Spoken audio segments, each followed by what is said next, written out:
This is WCCB News Edge with Morgan Fogarty on Charlotte's CW. Shot in the back, a South Carolina police officer charged with murder for killing an unarmed man.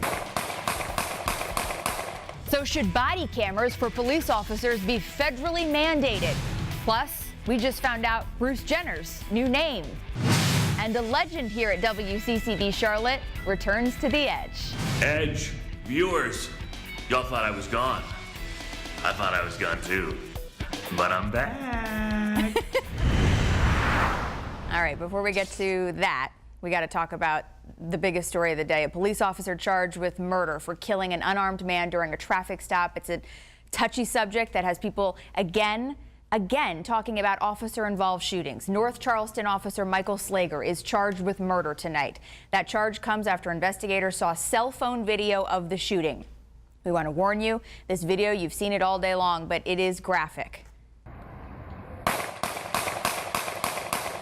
Tonight, South Carolina state investigators are poring over that cell phone video, which shows Officer Slager firing 8 shots, hitting Walter Scott in the back 5 times as he runs away.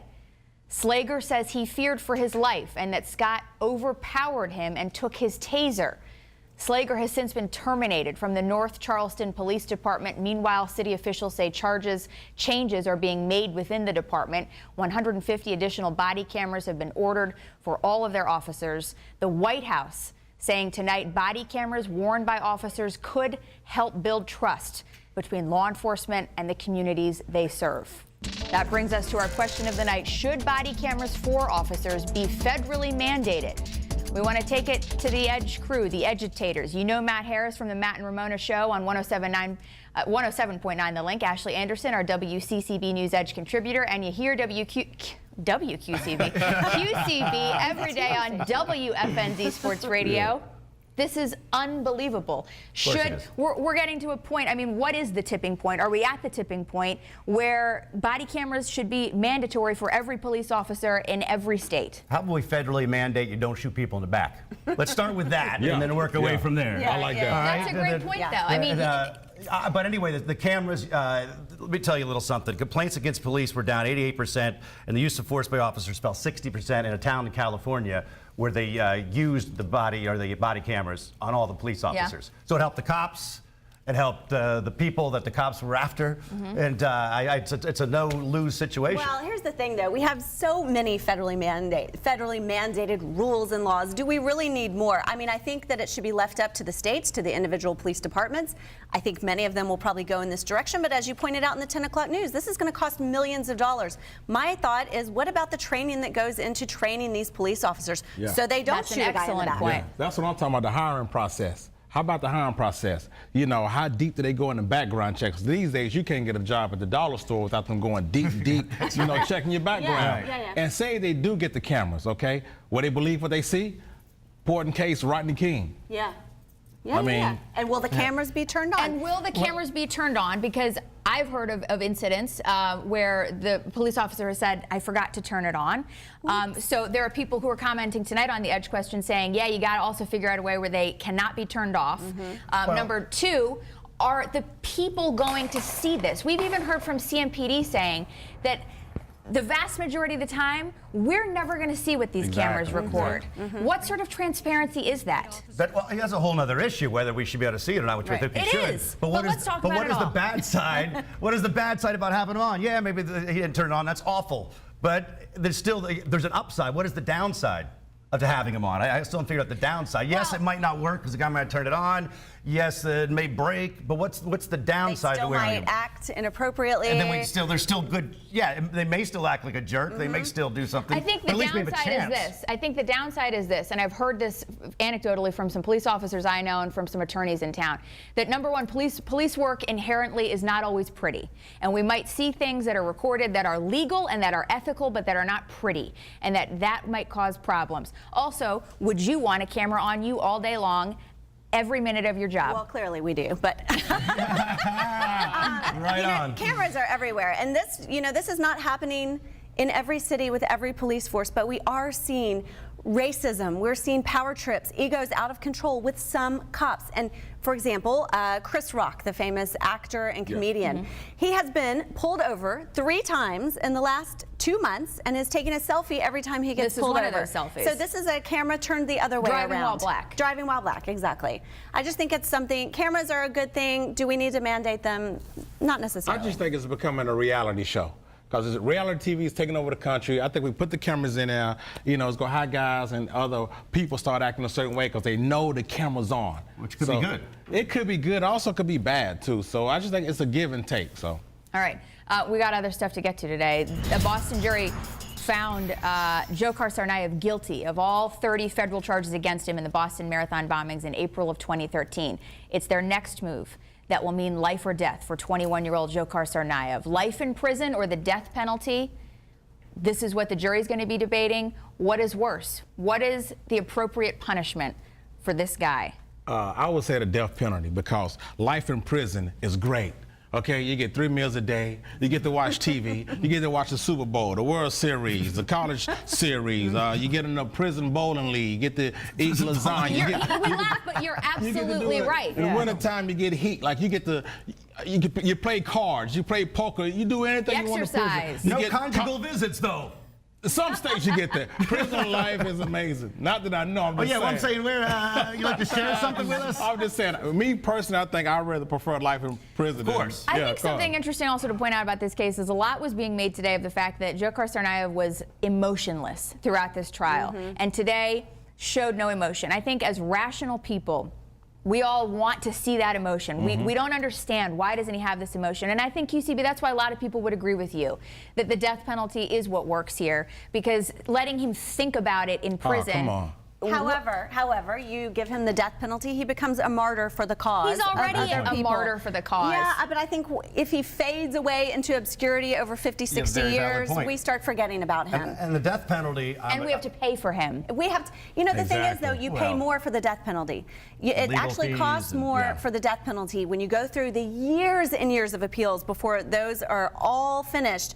The lawyers, the judges, it takes so many millions of dollars that they have proven it's actually more expensive in a lot of cases. And there's been a lot of people on death row that were found innocent. There's this guy wasn't innocent, but he's not I know he's not innocent, but you either have the death penalty or you don't have the death penalty. And I'm against the death penalty. But this guy, throwing him in jail and blow up a bag of nails. See how he enjoys himself there. Pressure cooker? Yes, right. Have all the marathoners run over his ass. Yeah, there you go. Get him, Matt. I'll get him.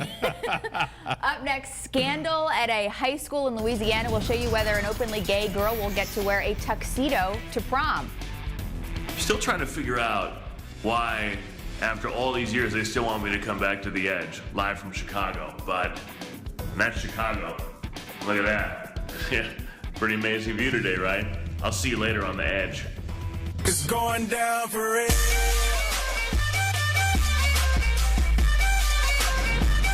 going down for real.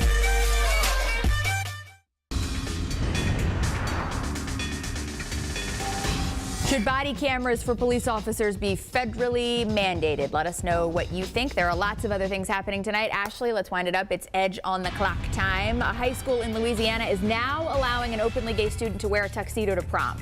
The school reaffirmed during a news conference today that female students wanting to attend prom in tuxedos will be able to wear what they would like. Whoa, it's 2015. Amazing. Amazing. Half the kids at that prom will be in tuxedos, and now she gets to wear one too. This is just, I mean, I'm really glad that they came around in Monroe, Louisiana, but there was I was worried there for a second. There was another school recently last month that said there's no debate about this. Girls wear dresses, boys wear tuxedos, and that's the end of it. And this is like 1950s. But the thing is also, we see a lot of celebrities who are not gay, women who are not gay, who like to wear cool tuxedo suits to award ceremonies. It's totally appropriate. It's totally appropriate. I've worn a tuxedo to a fancy dinner before. You're very fashion forward. Or backwards, as they say. Bruce Jenner will want to go by Belinda when his transformation to a woman is complete. That's according to Star Magazine. Jenner will also very legitimate. I think they are. Jenner will also break his silence in a 2-hour interview with Diane Sawyer at the end of this month. I mean, my first thought with Belinda is like, he must be a Go-Go's fan, right? First of all, I don't believe this report because it's Star Magazine. If it was from TMZ, I would believe it hook, line, and sinker. But Star Magazine's the one that broke that he was going to do the transformation. I mean, there's a little bit of Even a weight broken there. clock is right twice a day. I mean, look, that he is transforming to a woman. That's. So you don't think that he's going to go by Belinda? No, I don't think he's going to go by Belinda. Linda was one of his wives. First of all, we all know it has to be a name that starts with a K. Oh. No, just kidding. I'm just kidding. I don't know what it's going to be.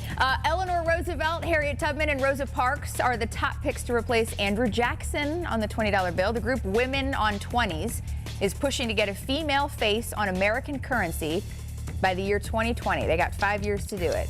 I think that's a great starting group of women. And Wilma Mankiller, you know, the Native American Cherokee chief. She's one of the top four finalists, I think. I think that would be like poetic justice because Andrew Jackson was the one that sent the Cherokees on the Trail of Tears. It would be awesome. Well, my husband and I, he's a big history buff. Yeah. We were discussing what a jerk Andrew Jackson is and how it would just be awesome if she took his place. We call him Gil when he's giving us history lessons. That's his alternate persona. When he thinks he knows what he's talking about. These women are no angels. The new Lane Bryant campaign that's taking an overt dig at Victoria's Secret after the break. You can tell I've reached the big time because I'm making homemade videos on my phone. Live from Chicago is me, Fred, back on Edge. Ooh, give me the time of my life. Neo, let's get it up.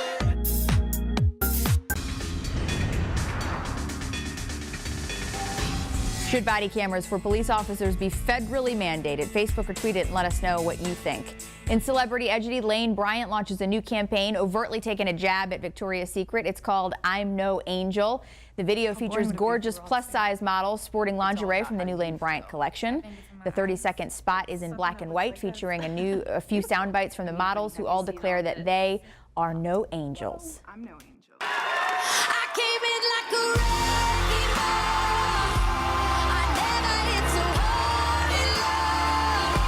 All I wanted was Anne Hathaway coming in like a wrecking ball in this week's LL Cool J's lip sync battle. The 32-year-old Oscar winner took on Emily Blunt, and we think she killed it. She did a really good job.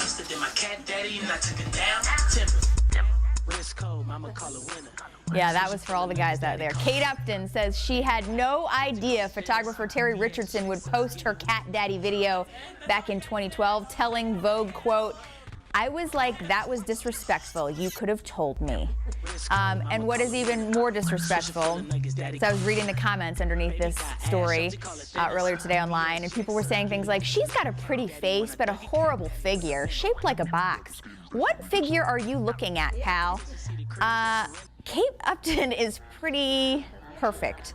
To deconstruct these celebrity tidbits, let's bring in Mr. Celebrity himself. You know him as Brother Fred, but he's grown up since then, and he just goes by Fred now. Yes, I'm like Prince, but not really. More like Madonna. I'm not even going to touch that. Where would you like to start, Christopher? Would you want to talk about Lane Bryant's I'm No Angel campaign? I want to get to that. I first want to start with the fact that you're pregnant, which is, that's crazy to me that happened. The second thing is that I can't believe there was all this lead up for me being here, and then you played the Kate Upton Cat Daddy video. That should have been the lead up, and then my face secondary. Well, we selected that video for you because we knew that you would have a lot to say about it.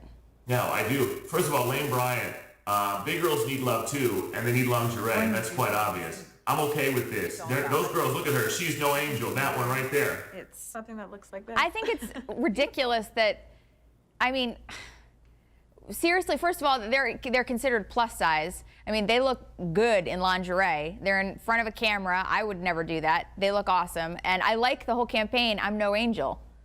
Well, what if we get you some of this Lane Bryant stuff and you can be no pregnant angel? Let's do it. You want some ratings for this new concept? Let's get you doing either that or a Cat Daddy video. How's it gonna be? Okay, I'll do the Cat Daddy video. Give me like 9 months.